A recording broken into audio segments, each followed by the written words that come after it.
Good evening to the Friday Study Circle. And before we begin with the passages of the Sunlit path,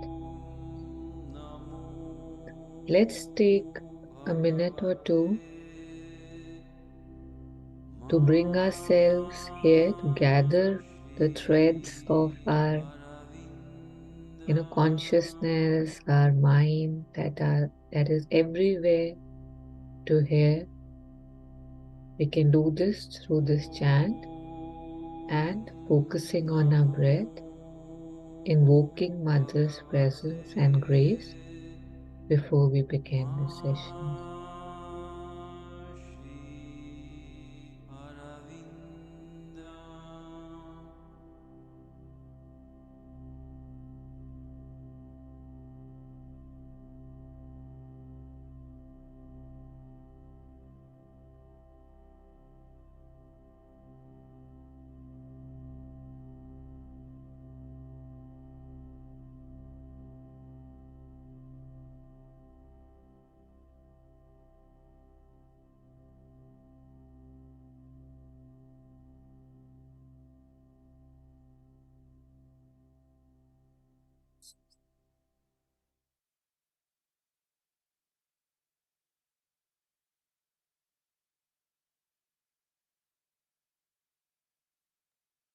Thank you.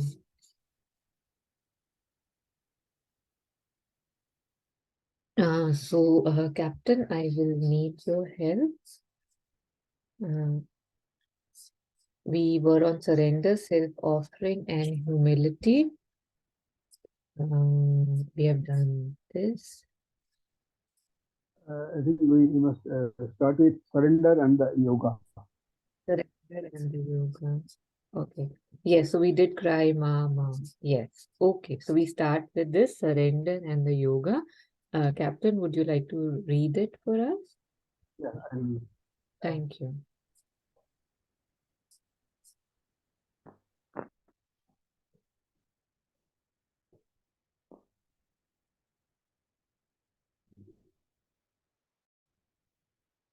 surrender and the yoga. Surrender is the decision taken to hand over the responsibility of your life to the divine. Without this decision, nothing is at all possible. If you do not surrender, the yoga is entirely out of the question. Everything else comes naturally after it. For the whole process starts with surrender. You can surrender either through knowledge or through devotion. You may have a strong intuition that the divine alone is the truth and a luminous conviction that without the divine you cannot manage. Or you may have a spontaneous feeling that this line is the only way of being happy. A strong psychic desire to belong exclusively to the divine. I do not belong to myself, you say, and give up the responsibility of your being to the truth. Then self offering. Here I am, a creature of various qualities, good and bad, dark and enlightened. I offer myself as I am to you. Take me off with all my ups and downs, conflicting impulses and tendencies. Do whatever you like with me.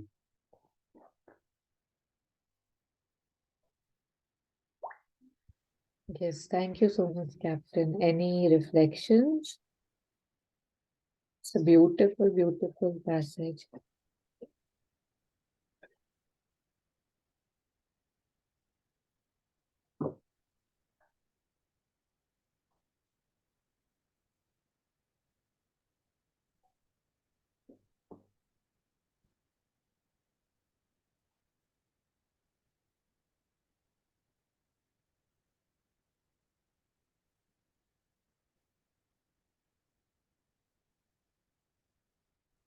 Here the word decision, surrender is the decision taken to hand.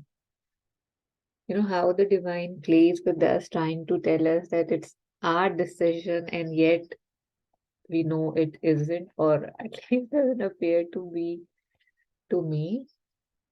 So, surrender is the decision taken to hand over the responsibility of your life to the divine. Who is this responsibility given to right now before surrender?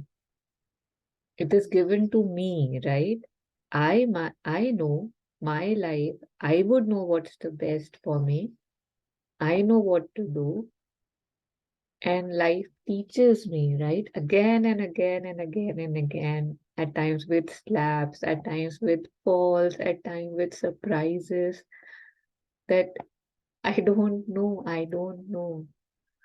So once when we have enough of I don't knows and enough of suffering and pain and surprises, then that bending of the head happens, and it's again doesn't feel like it's a choice.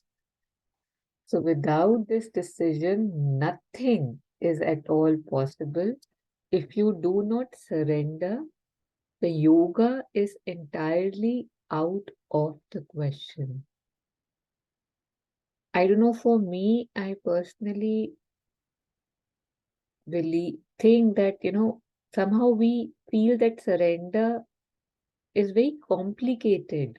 You know, it's kind of become really big, right? Like rejection, aspiration, rejection, surrender. Like it seems really huge, and it seems like I don't get it or I have already done it. And yet we know it's like it's a process, right? It's not a one day thing. Like it's not okay, done, and now what? So it's very interesting, the whole dynamics of surrender. So its mother says that without surrender, nothing is at all possible. If you do not surrender, the yoga is entirely out of question.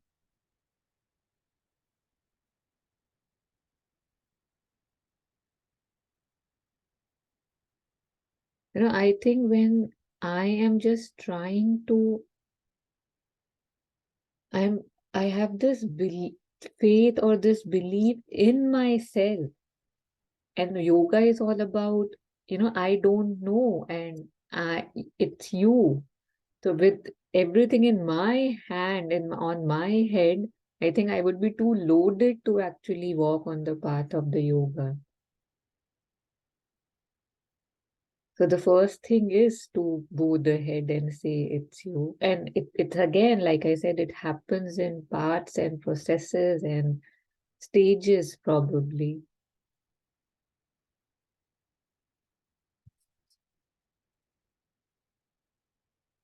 Everything else comes naturally after it, for the whole process starts with surrender. You know how I think in Buddhism also they say that the first thing that you have to first admit or believe is that, samsara is pain, dukkham. And once when you have fully realized or accepted that yes, it is pain, and it's then that you want to come out. It's then that you ask, the Buddha, that show me the way out. Show me there has to be something beyond this pain, beyond this suffering. So I guess when you enter like that, there has to be a bowing down. There has to be that, yeah, not me, but you have to show me, because left to me, I would not be able to do that. So, any comments, any reflections before we go forward?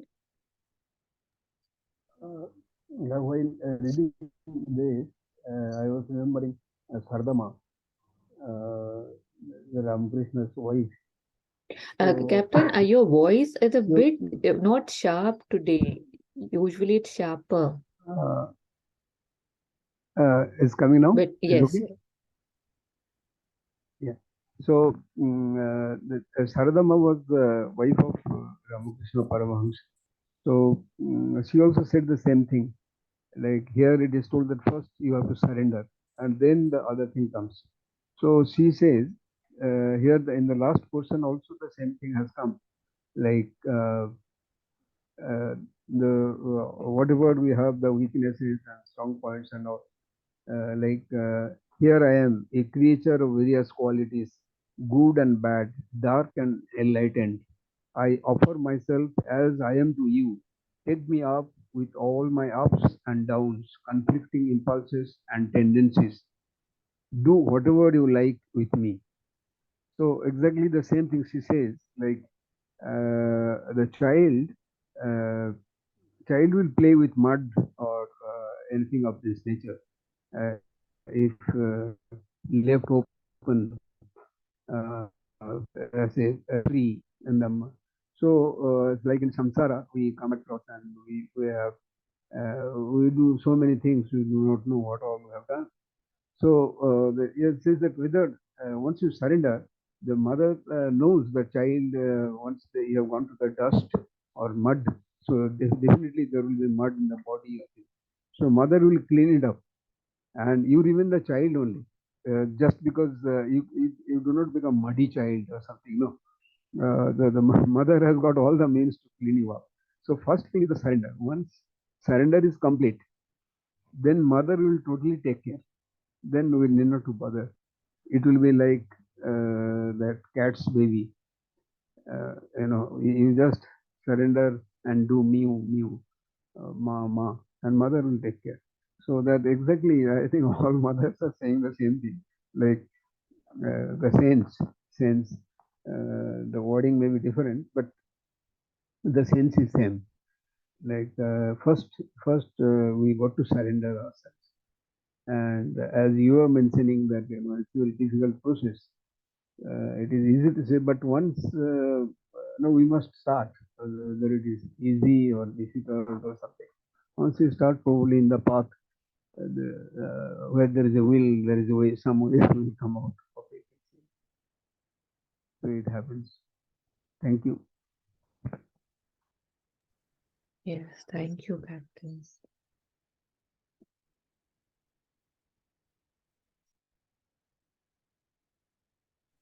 Ma'am, in that paragraph, there was a section where it said surrender here in the form of devotion and surrender through knowledge. So, how does one surrender through knowledge? Can you give examples also? Yes, Shagun. So we have done with the first few lines. We are going down now. So everything else comes naturally after it, for the whole process starts with surrender. You can surrender either through knowledge or through devotion. So, knowledge means that, through logic, right? Through like, okay, you've read this, you've read that, you've read this, and now it's a logical conclusion that, okay, I have to bend down, I have to give my life over because it makes sense. That's what the texts are telling me. That's what, say, the people I'm listening to are telling me. That's what my mind is telling me. So, knowledge is that because I know that I have to believe in something. Let me believe in you. I have to devote my life towards something in general. It's like the brain is involved. You think that, okay, this makes sense. This is the most, again, I'm saying logically making sense thing that I must surrender. And devotion is that it's beyond logic, right? Like say Meera, if we speak about, Meera, and as in her mother told her that, Krishna is your life partner, right? Krishna is your thing. And then the whole world told her that, are you mad? Are you crazy?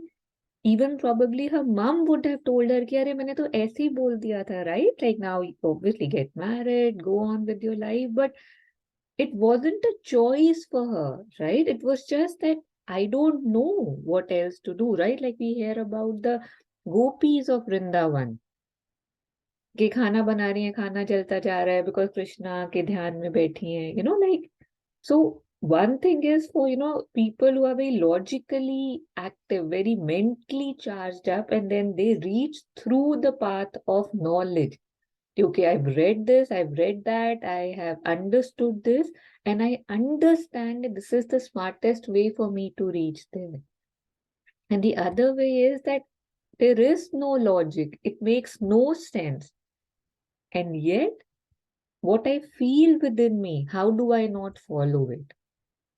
A lot of times, say in Bollywood movies, we see how people just fall in love, right? And even in, in newspapers and all, we hear about, such bad things that people have done to people who claim to be in love because they were, it was not the same religion, it was like against the family and all. They end up, honor killing and all. I mean, they end up getting killed. Like I honestly used to find that very silly, that Heer and Ranja story के flood आ रहा है but फिर भी मिलना है और निकल पड़े और दोनों बह गए, logically it makes no sense. It didn't make sense for Meera, it didn't make sense for Gopi. अरे थोड़ा थोड़ा लगा लो, बैलेंस कर लो, इतना भी क्या करना है, right? That's what a logical person would say. But you reach a state and a point where it's not a choice. How they talk about in love, कि रोक ही नहीं पा रहे हैं खुद को, है ना? So I think that is devotion, कि बस है, वो बेंट है. अब जैसे कोई मदर को बोले कि अपने बच्चे को प्यार नहीं करो, फॉर एग्जाम्पल, राइट, कि let him be, he'll fend for himself, a 1 year old, a 2 year old. The mother would say, have you lost it? Like, how will he, right? Like that feeling, that sense of protection, that I-ness cannot be taken away. So similarly, and that's a small example, I mean, the love for the divine, the God, the Krishna, it's beyond knowledge, it's beyond education, it's beyond logic, and that is, according to me, devotion. And I'm sure more people would have to, more of us will have to add more to that. But that was a little window into it. Yeah, Taru. Thank you. Thank you. Yes, yes, Radhaji. Yeah, actually, so just now you were, giving a beautiful example of a mother and child. See, the mother is everything for the child. And it is very small. She takes care of it. She does everything. They are actually one. But as the child grows, you know, why, from where this individuality comes, maybe it is in the parenting. Because, we always think that we are not like that with the divine. See, the child clings to the mother when it is very small, but slowly when the child is growing, it has some individuality, and the mother also, just let it to grow. But with the divine, we are supposed to be like the small child, but many a times we just forget it. We think everything, we only know everything, we can do everything, unless we just, have a beautiful hit from somewhere, we won't remember the divine. So it happened to me, 2-3 days back. So I was, doing my routine very sincerely in the morning. Whatever I had to do, I was doing it very beautifully. So before going to sleep one day, I was feeling very happy for myself, at least for 4 or 5 days, I didn't skip anything. I could do everything. So the very next day, I couldn't get up in the morning. And, neither meditation I did or physical exercises, everything got upset. Then at that time, see, when this I-ness come, everything gets fully toppled. So this, why is it because of the parenting, or we are not told properly, or always cling this, as Meera's mother said, and in Tamil, there is a poetess called Andal. She is also like Meera. So this Andal's father, and Sri Aurobindo has translated Andal Pasaram in English. So she always, when she was a child, her father told her, Krishna is your life partner. Just by devotion, you can get him. So same like Meera, even she started, calling Krishna, Krishna, Krishna, and she started writing lot of poems. And one fine day, Krishna comes from Srirangam and he gets her married and go away. So maybe maybe it is because of the parenting or receptivity of the child, something is missing. Then I was thinking the belief that faith should be complete. If somebody says, if a parent says, Krishna will come and save you, the mother is there with you, but we are with that belief for some time. After that, it just goes away. We forget. This is the problem with us. If any blow comes, we'll remember the divine for some time, maybe for a month or two, depending on the size of the problem. But after that, we go back to the same. But is it for everybody, or how is it, Zaru? I always think, only I am getting, lost in my thoughts.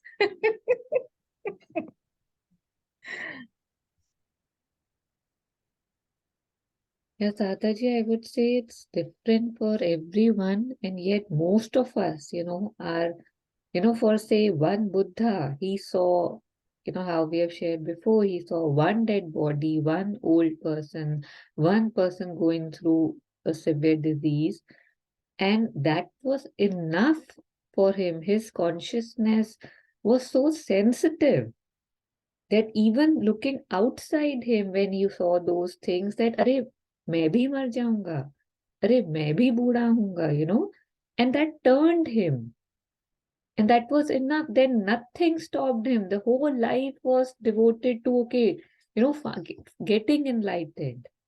And even, they say that before the final enlightenment, he was sitting below the tree. How so many riddhis, siddhis, they came and tried to tempt him, right? Take this, take that, take this. This is very good. And he was like just sharp that no, no, no. That we get tempted, right? We get like, if somebody says, Are, how can you believe in, say, somebody you can't see? Come, come, come, see, let I am your God, or you are your own God, or some things like this. So we believe, like you said, the faith is more strong in myself than the divine. And slowly, slowly, slowly things change, right? From when remembering when you are just sad and suffering, to remembering usually all the time, then remembering, even when you are very joyous. So I think it's a process for most of us, and yet for some of us, because we don't know what, the things we have done in our past life. We are so ripe that one mother says that, Krishna is your partner, your husband, and it's like, yes, yes, yes. So it's beautiful to see that this is also my possibility, so that I can aspire for that. Even don't know how many births it would take. And even what you were sharing, we see that in children, right? Like when children are small, how devoted they are, that, mother is everything, father is everything, their word is the word of God. And then it's like, mujhe pata hai. So, and then I've seen that after some time, after the child turns like 35, 40, when they have seen life, again, that bending a lot of time happens toward, that extreme love and affection starts happening towards the parents again. That now that you have lived a life a little bit, you understand their issues, their frustrations, their limitations. So again, there is this oneness that comes back again. Yeah.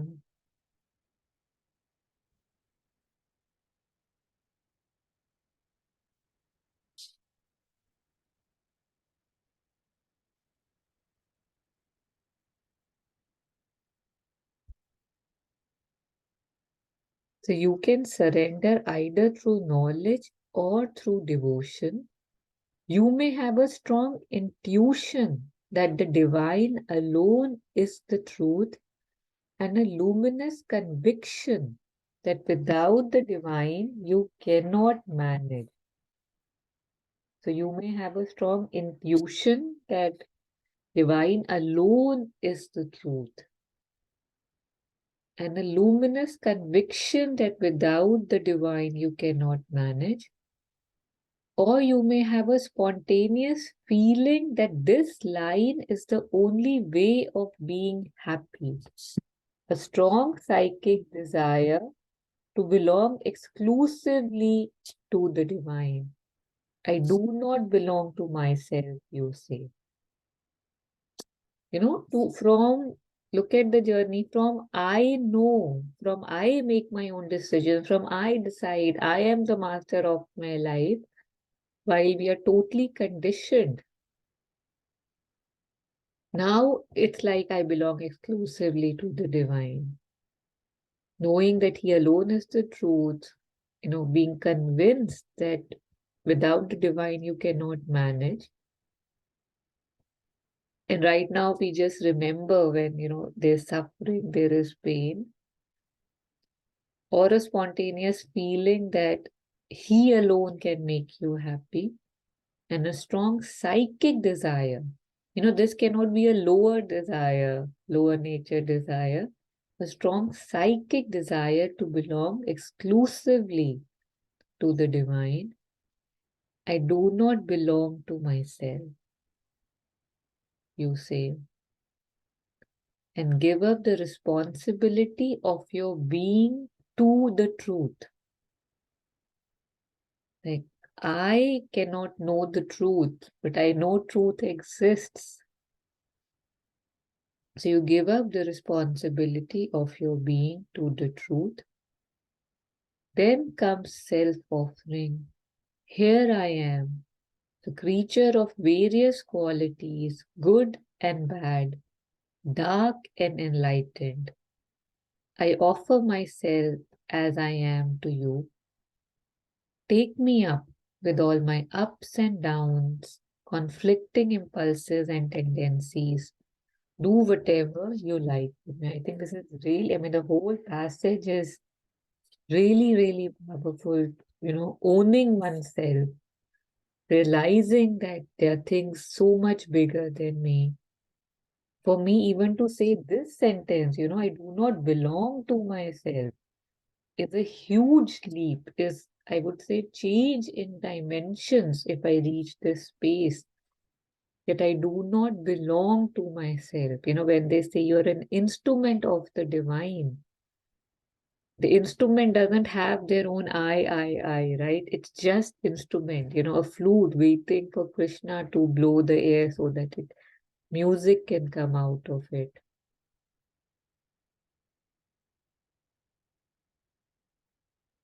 I do not belong to myself, you say, and give up the responsibility of your being to the truth. Then comes self-offering. Again, I don't know, how these categories work. Like, because here it said first surrender, then self-offering. Because I feel that self-offering is also a way to surrender, right? Like when you're offering, that too leads to surrender. So, yeah, so here I am, a creature of various qualities. And a lot of times I honestly believe that I'm so good. Or there could be some of us who believe, oh my God, I'm so bad. And again, to know that good and bad both live in me, not just to say because it sounds smart, to actually have seen and witnessed this space that yes, the good and the bad, the dark and the light, it lives in me. Knowing that left to me alone, I can't do it. I won't be able to do it. I haven't been able to do it. And it's a fact. I offer myself as I am to you. Take me up with all my ups and downs. A lot of times we talk about purification, right? That first, when I'll become this, when I'll be all white, then I'll become capable of offering myself to you. But here it says, I know I am a mixture. I offer myself as I am to you. Take me up with all my ups and downs, conflicting impulses and tendencies, right? One thing is saying this, the other thing is saying that. One part of me wants to just do nothing and just stay with the mother. The other part wants to have a burger, right? That, okay, mother can wait. So do whatever you like with me. So again, very, very, very powerful. This acceptance, this witnessing, this offering, this looking at the conflicting impulses and tendency, owning it, and yet not hating oneself and not saying, "Arey, main to capable hi nahi hu for this offering," and do whatever you like with me. I think this is like the punch here, because I've seen that most of the time when I'm offering or when I say I give my life to you, I also want to give, a lot of annexures along with it. This shouldn't happen to me. This should happen to me. This is good for me. That is good for me. How could you do this to me?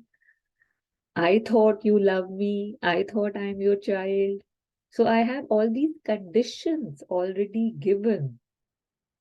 And, that is why, when it's said that, may your will be done and not mine. I have shared this before, but when I first came across this sentence, I remember I was very happy to say that, may your will be done. But when it used to come to not mine, I had issues with that. There was this resistance that why should I say not mine? Maybe he would do what I want. Why should I remove myself from the picture?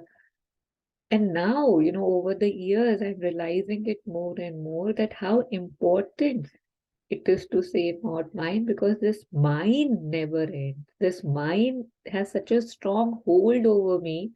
And every time I say this, that may your will, may thy will be done and not mine, there is this thing to my ego that, oh, she's doing it again. Oh, like that feels like a more complete offering. Removing myself from the picture and knowing that mine is very limited and yours is, how they say, aparampar.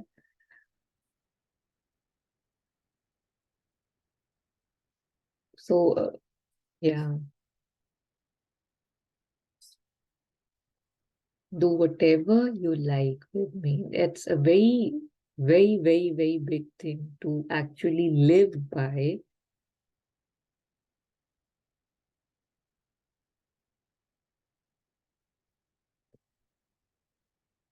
I don't have words to express how deep this is.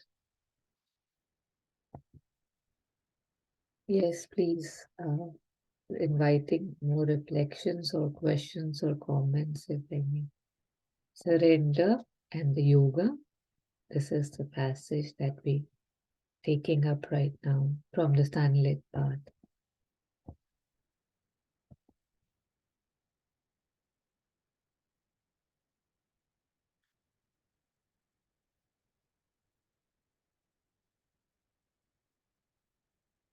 For me, I remember that earlier on, I used to have some, a conflict. Like if somebody would be asking me a question, that why do you want to do this? Why do you want to go on that retreat? Or why do you want time for this and this? I really tried to answer. I tried to go within, get the logics, give answers. And then when people would probably, they would say that इतना कुछ करते हो, फिर भी वैसे के वैसे हो, no retreat seems to be working out for you. I would again question myself, doubt myself. And then I started saying that, how you like to be entertained, how you go for movies, you go for, you read books, go to parties. This is my entertainment. Don't expect anything from me. This is what I like to do. To a state where one is one doesn't have an answer, right? That why do you want to do this? I don't know. I just like to. Why are you going, for that satsang when there is this New Year's party, for example? I don't know, because I would rather be here than there. There's no logic. So just, a lot of things here. Like, I do not belong to myself. Do whatever you like with me. These are the things that you cannot explain.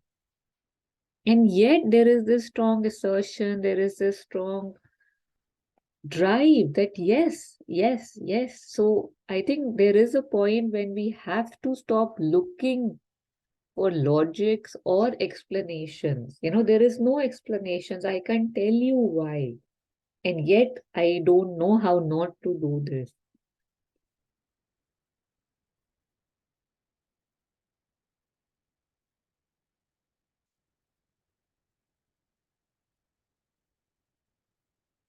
So once when we have, tried and banged our heads everywhere else, how it says that this is the only way of being happy. You reach that point, most of us. It doesn't just occur to us.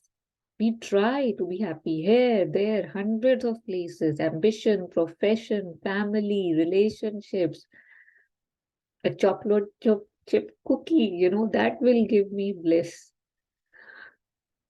And once when you have tried everything most of the time and you realize the temporary nature of things, you realize how everything promises you joy and yet it has that duality. You realize that this is the only way of being happy.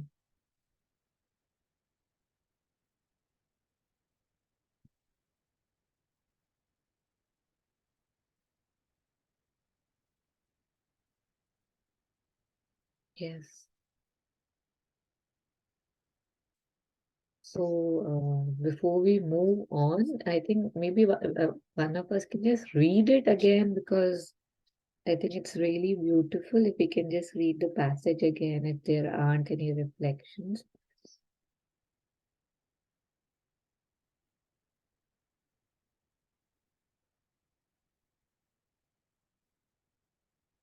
Yeah, so Jagan, are you reading?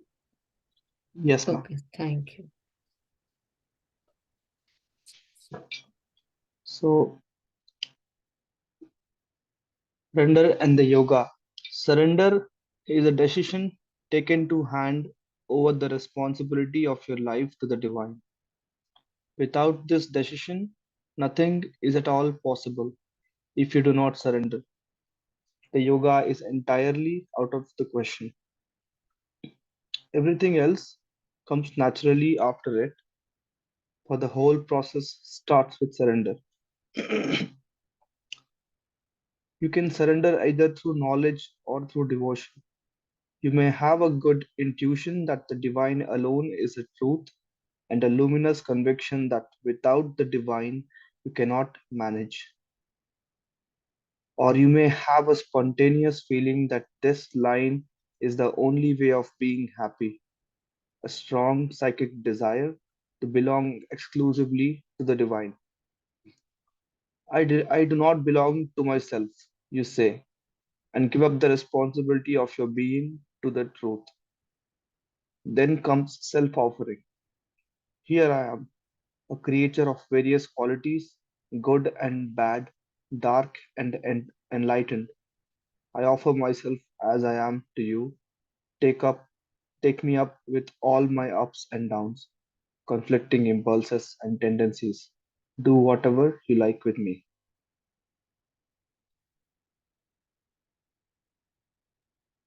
Thank you, Jagan. Ma'am, I would like to add something to this. Please. So it's very interesting to me uh,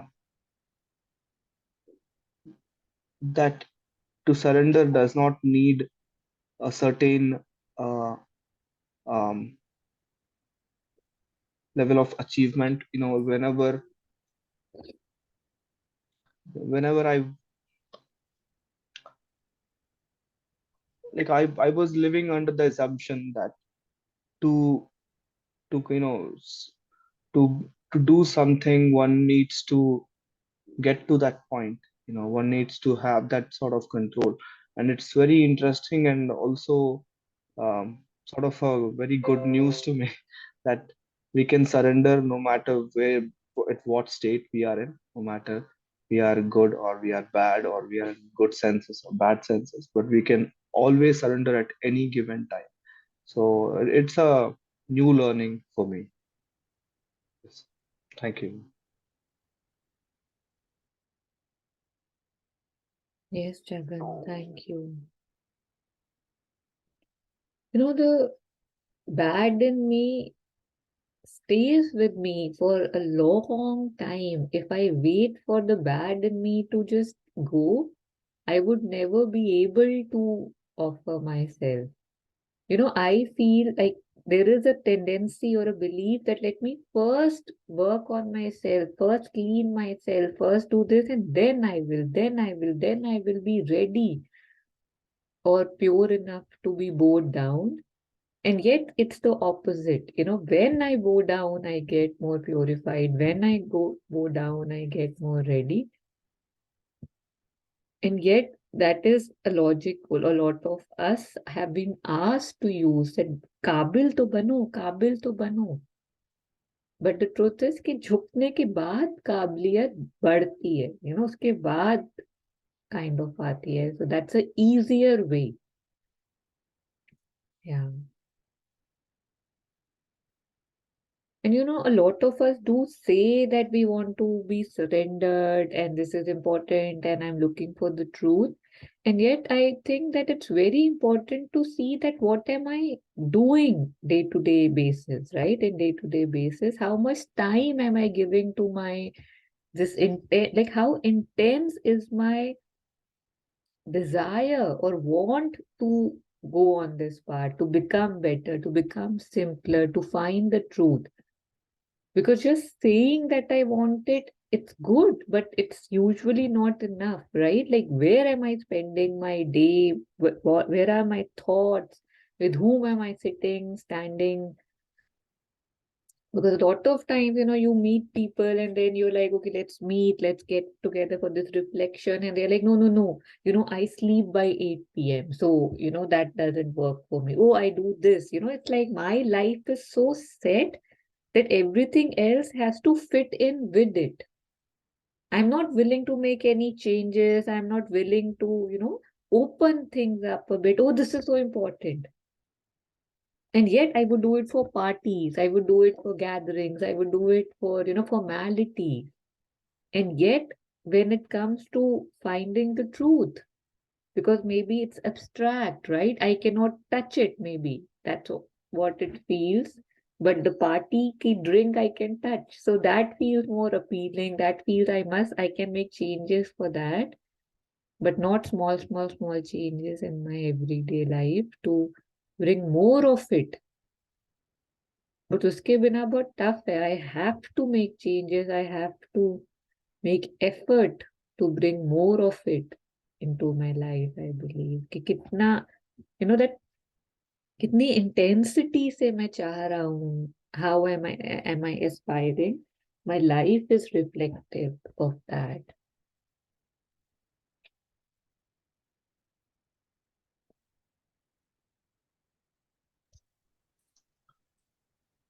When you say this, it it totally reconstructs the way I felt my relationship with the divine is. You know, I've always been like this. So I've always been um, so far the divine, or mother, or the god, my god, people, the gods I believe in, it was like it was like a guru or like a teacher. I was scared that if I did something wrong and I approached him or her, they will punish me. But I slowly tend to realize that it's more of a friendship between a teacher. It's still a teacher. The teacher remains constant, but it's a friendship. So no matter where I am, no matter what I'm doing, I can still approach my teacher and surrender myself and tell him or tell her that this is where I am, and I can also not be scared. I'm always scared. Every time I approach the divine, I'm always scared because of my vulnerabilities, because of my negativities. But now I realize that I don't have to be scared. I just can approach, and I can let things flow through surrender. Yeah. Yeah, Jagan and Mother has spoken a lot about this. That you want to hide yourself from me. You think I don't know. Like I think there was this anecdote that Mother had gone to a sadhak's room and it all appeared very clean. And she went exactly as if she knew to one of the drawers in which he had just dumped all his clothes, when he heard Mother is coming. And she opened that and the things came toppling down. And she said, "This is what you need to show to me." Right? It's like if I'm saying that you take me to the truth, you take me to the light, and see how clever I am that I hide my darkness from her. You see how it's going that I'm asking somebody, ke, convert me, make me your child. But I don't want to show what all I am holding on to. Considering the other scenario where I say, see, this is what I'm holding on to, please take this from me, right? How much easier it is for her to say that, okay, yes, he is owning up to this, right? कि ये पकड़ा हुआ है और ये मुझे उससे लेना है, rather than मैं छुपा रहा हूँ, है ना कि नहीं नहीं नहीं वो मैं नहीं हूँ, वो तो कभी कभी हो जाता है, मैं तो बहुत अच्छा हूँ. तो उस हिसाब से she says that that is what you need to show to me. Because when I'm showing it to her, I'm owning up to it, right? Like she to knows, obviously, the divine knows, omnipresent, omnipotent, all omnis are with the divine. But am I strong enough to acknowledge that nahi ho pata, right? Still holding on to this addiction, this tendency, this desire, cannot stop my desire, but tired of my desires, right? So here, see, this is what I'm dealing with. Take this.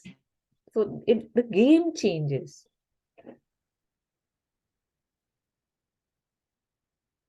It's quite a realization, man. To go to the divine and just say that I've made a mistake, and I reference that situation. I compare that situation with my teachers and how how as growing up, it's always a scary thing to show the teacher the dark side or the bad or the negative side of things, and being scared that they'll punish me. But it's very different with the divine, as I come to know that the divine will not punish, it will understand. And that's the difference I'm learning. I'm learning right now. Yeah. Thank you. But if the teacher is a good teacher, they would not punish, right? They would not shout. And even if they would punish or shout, they would be good in that too, right? Like a mother, right? Like who is our teacher? Like, our Yes. birth mothers and all. We know that जो भी करेंगी अच्छा ही करेंगी mostly बच्चे के लिए, right? They come from the right center. So, yeah, absolutely. Yeah. Glad you Ma'am, thought if I of can that. add, Hmm. yeah. So will the divine ever get fed up with people? Like I'm 29 years old. I've been doing mistakes since the last 29 years.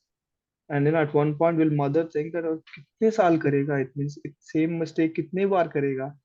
I'm sometimes I think I look at mother as a mortal. I don't know, as someone who is with me, living with me. I feel concerned that kabhi will mother give up on me because I'm doing the same mistake over and over again, and will she be like fed up and then like कुछ नहीं हो पाएगा तेरा. Yeah. So, That's I also a know you concern. are very connected to your birth mother. I've seen that in, when you talk about her. Do you think right now you're 29, even if you're 79 and still doing these mistakes, do you think she would give up on you? नहीं, possibility नहीं है ना. तो अब आप देखो कि this is your birth mother. And we're talking about the divine mother who we are, who's the mother of your mother. the mother of your father, the mother of you, right? The mother very clearly says that I don't look at your faults, I look at your possibilities. Because Jagan, if she were to look at our faults, none of us would have any chance of doing anything, because we have and we are, still making so many mistakes that there is no end to those mistakes. So absolutely remove this, from your mind that she would think that, but that doesn't mean that we should stop trying harder, right? Like stop doing better. So yeah, Thank you. thank you, Jo.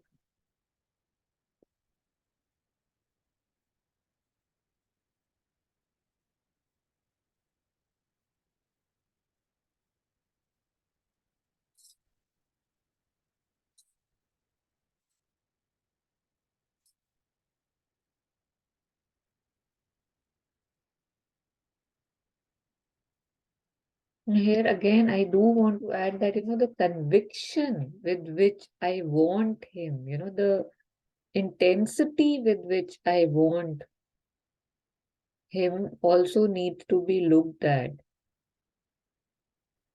Because for my daily things, for a better job, for the health for my child, for, I don't know, small accomplishments, there's so strong a need, a desire. And yet, how strong is my light which wants to be lit by truth? I must also light it stronger and stronger and stronger, keep looking at it. And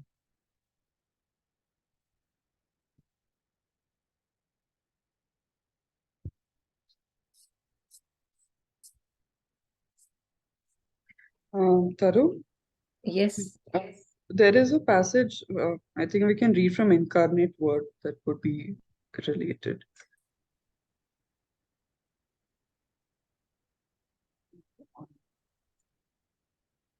yes, Meera, please tell me. There should be two parallel movements.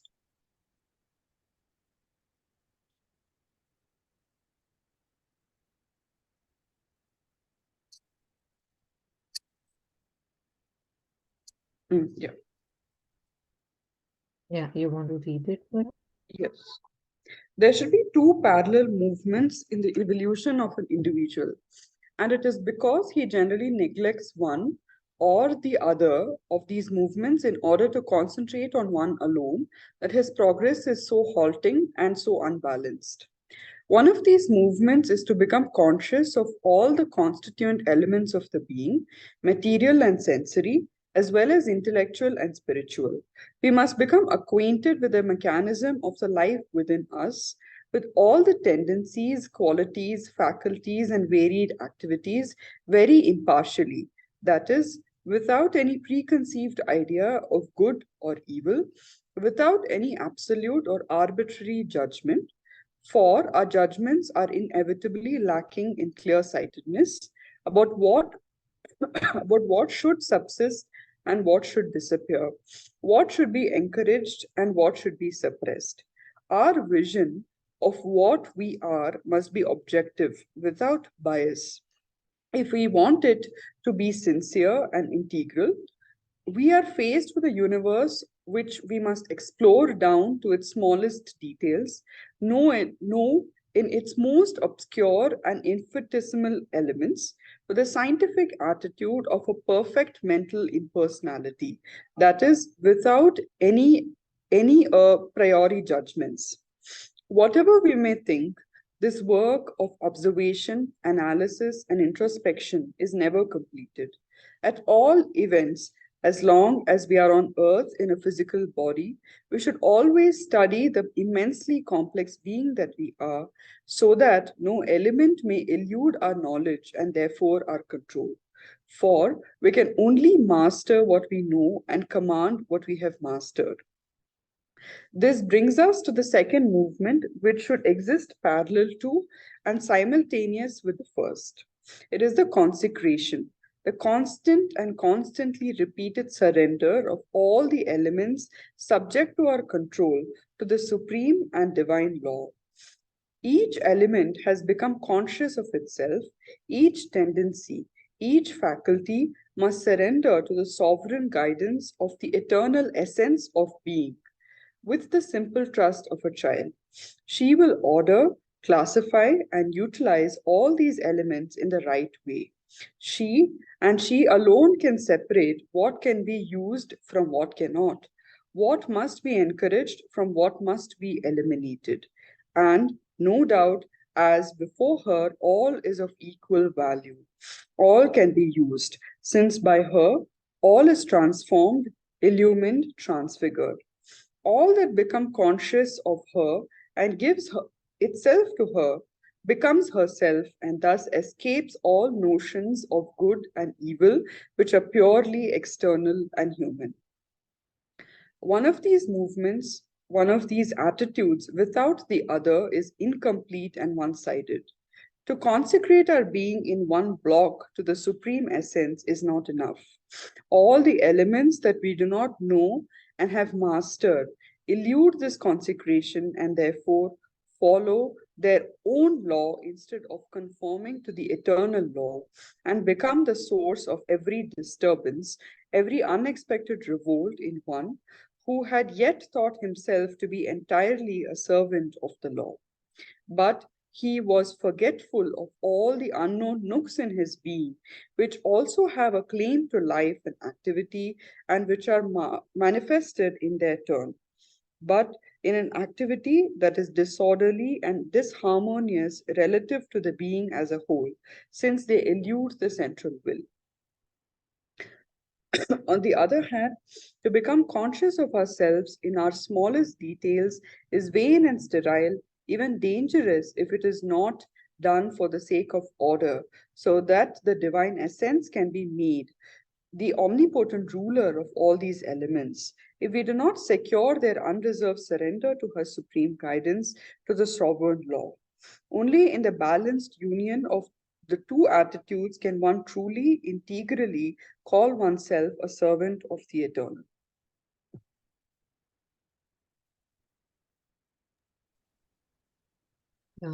Yeah, Meera, would you like to please, I don't know, summarize this or reflect on this for us? It was a lot of it. Yeah. Yeah. So I think what we read initially was speaking about the second part, that is the surrender. Yeah. But the first part also we are constantly doing, and mostly we are not, we don't know that we are doing it, but it is there, and it creates a judgment within us that I'm bad or I'm good. Like we were just discussing, I've made this mistake, I've made that mistake, I'm not good enough, etc. But if that is given to the divine, then it merges with the surrender, and we'll be free. We'll have a burden less to carry. But yeah, also as mother says that only if you're, because our mind is so complex, sometimes you may think that, oh, I have surrendered and I've left everything. But once we start looking at everything that is inside, then we know what all is not surrendered. So I read this last week, so I found it.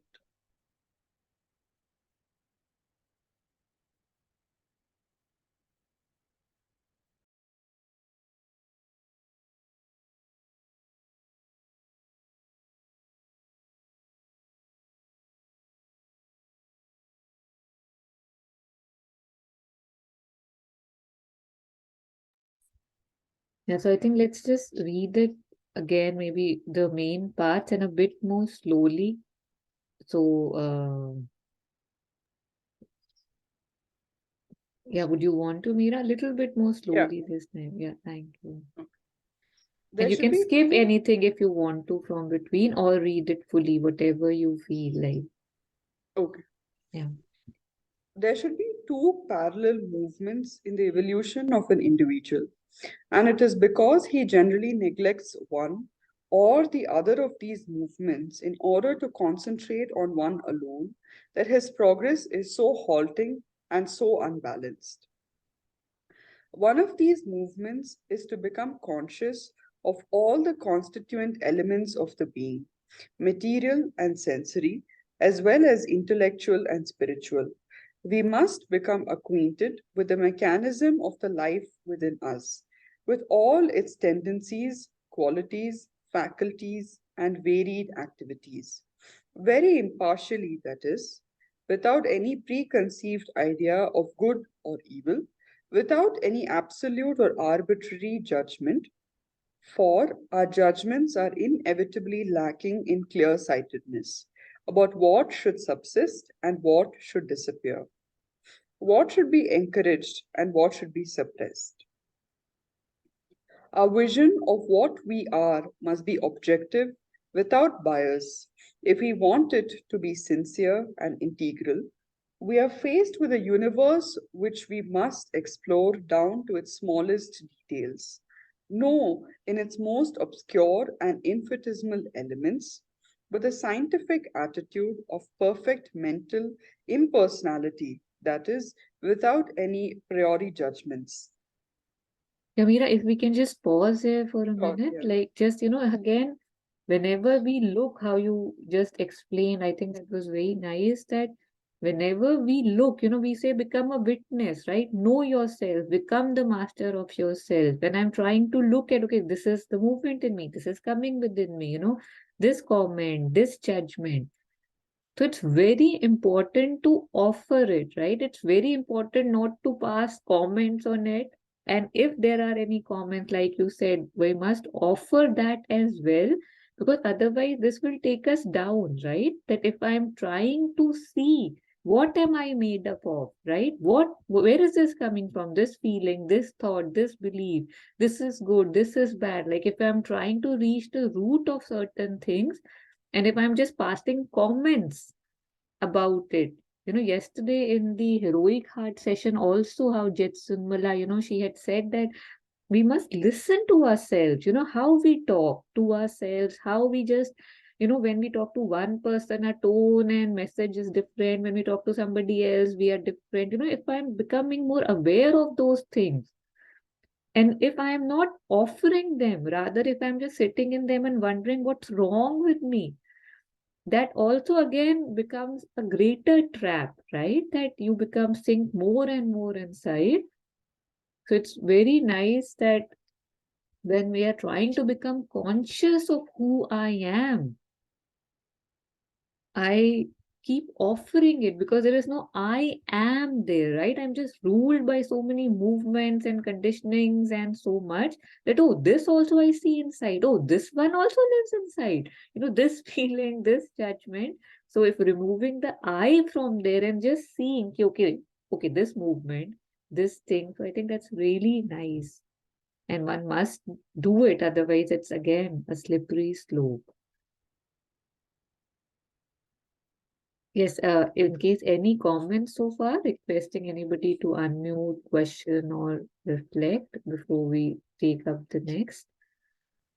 Yeah, the other thing is that, like, for example, when we're doing this introspection or just looking back at the day, right, there could be something that actually doesn't seem to me right now as anything wrong in my feeling, right? And let's say I don't offer it or I don't think about it. I neglect it, saying that, oh, yeah, it's so natural, it's so normal, right? Yeah. For example, observing a fight on the road. Let's say I got really excited, I want to join in the fight.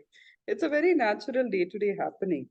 But as that one line says, that you need to know what is can you go up, what should be encouraged and what should be suppressed. And we are also very clouded in our judgment if we are just looking at it that way. So yeah, I guess have everything needs to get screened through in that, whether it is good or bad or how we think about it.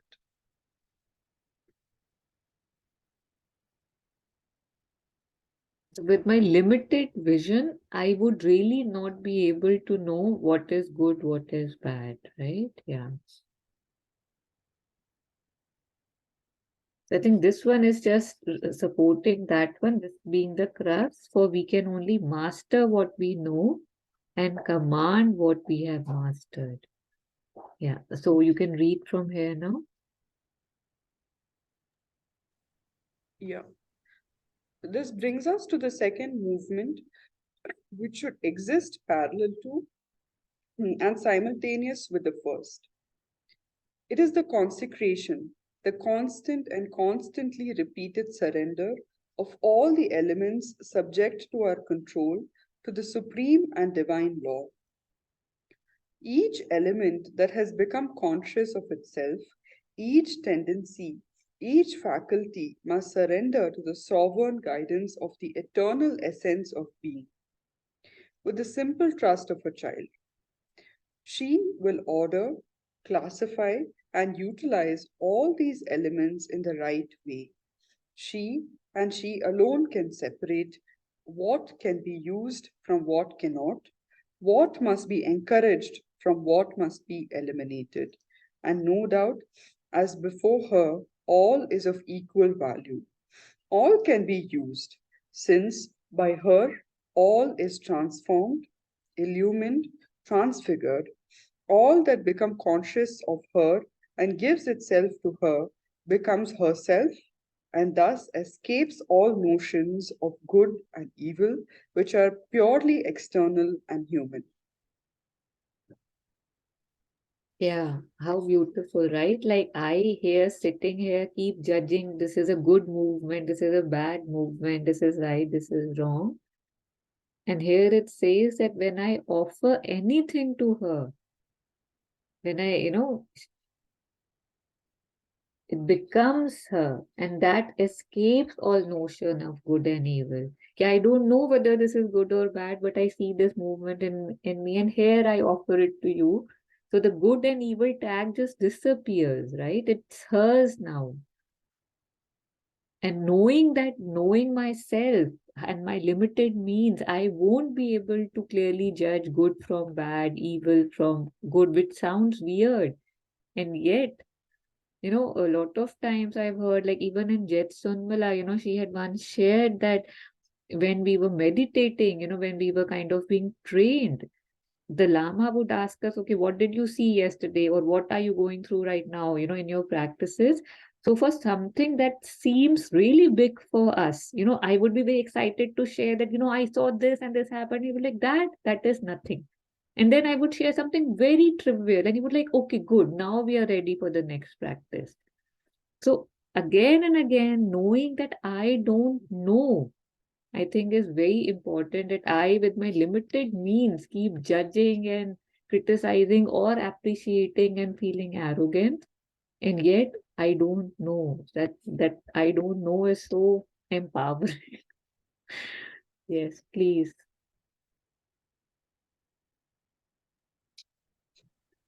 One of these movements, one of these attitudes without the other is incomplete and one sided.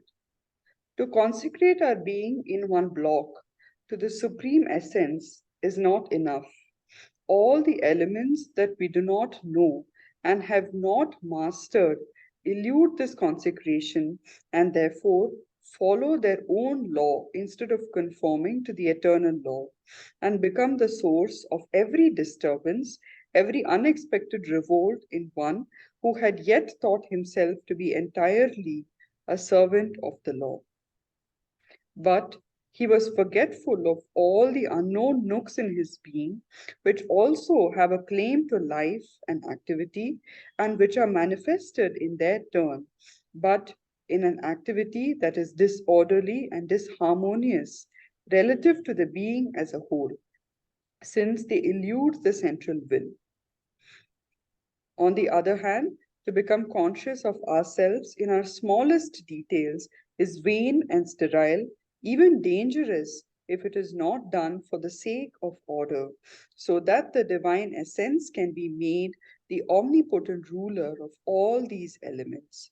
If we do not secure their unreserved surrender to her supreme guidance to the sovereign law. Only in the balanced union of these two attitudes can one truly, integrally call oneself a servant of the eternal. Yeah.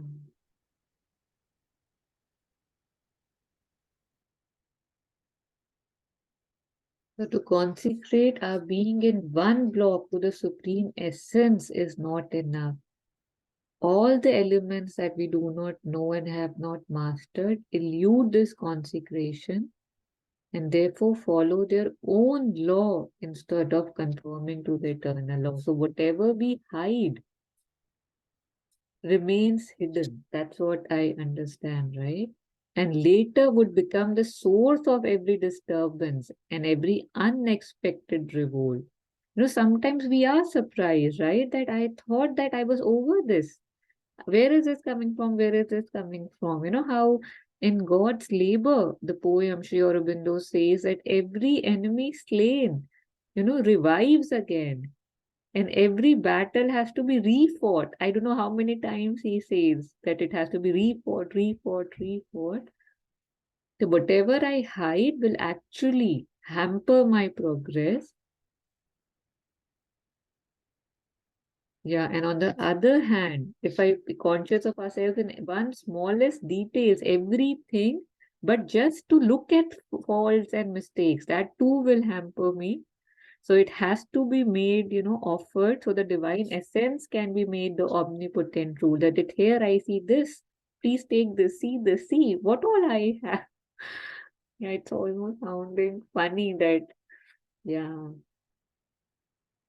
So unreserved surrender to her supreme guidance, no shame, no blame. I met somebody yesterday, again, a healer, works with energy, very interesting person. And she was, describing that how, say, if there's a range of things of, how one can operate, say, love and compassion are what the God elements are. Two more things she had used here, that this is the top, that where probably Sri Aurobindo and Mother operated from. They were love, they were compassion, they were benevolence. And at the bottom is blame and shame. So anytime I blame myself or the other, anytime I'm shaming myself or the other, I'm going down, I'm going at the bottom.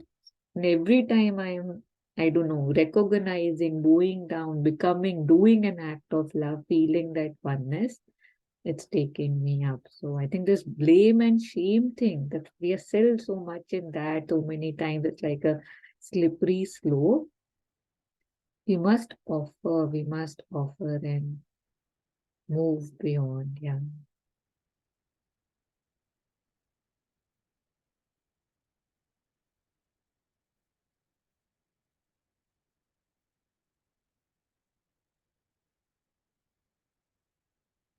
So I think any last comments we can take and then we can end the session.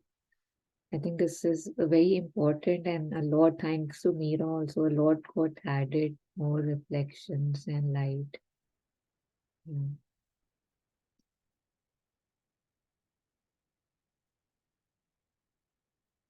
Okay, so just taking the last few moments to just thanking the divine for this grace, for this, you know, space to be able to reflect on the words that take us more towards the light.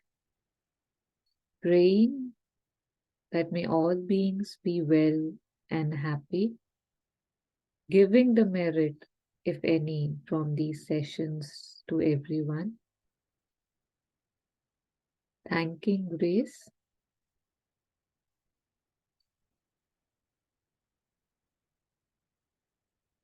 Yeah. Thank you so much. Have a good evening or a good day. Thank you for joining us. Thank you. Thank you.